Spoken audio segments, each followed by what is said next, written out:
You never intended on having that surgery, did you? You just keep going until you find her, waste away until you do, if you do. No, Kyle. Tell me you were gonna have that surgery.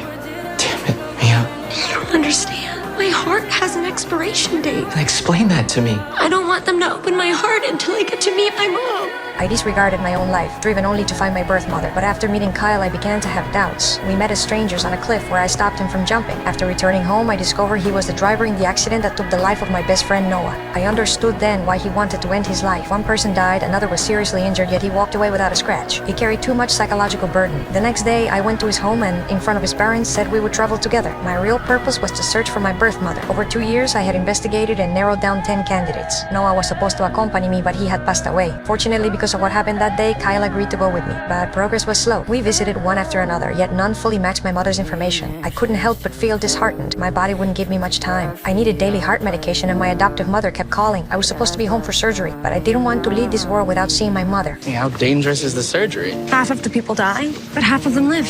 My doctor said it was perfectly safe for me to travel. Even as we reached the last candidate, I still hadn't found her. Yet that also meant the last one must be right. I ran toward her, excited. When I heard she had studied abroad in the United States, I grew even more certain. A long time ago in New York. New York?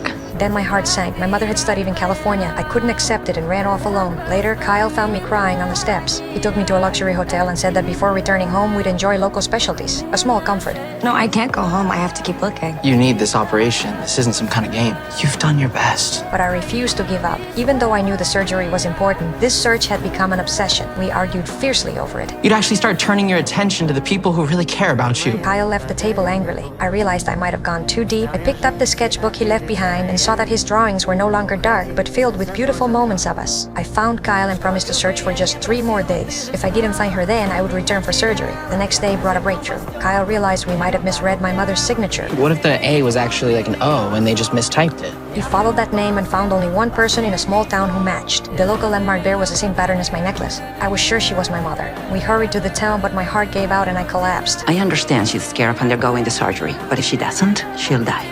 At the hospital, Kyle found my one-way ticket. He confronted me angrily, accusing me of never considering what was between us. I watched helplessly as he walked away, but in the end, love overcame anger. He helped me sneak out, avoiding the doctors, and we went straight to a house. I rang the doorbell, showed the necklace, and she froze in recognition. Mother and daughter were finally reunited. Later, content and at peace, I prepared to return home with Kyle. We held each other close. Before meeting him, I never feared death. Now, all I wanted was to remember his face. Then a sharp pain shot through my chest, and my body went limp.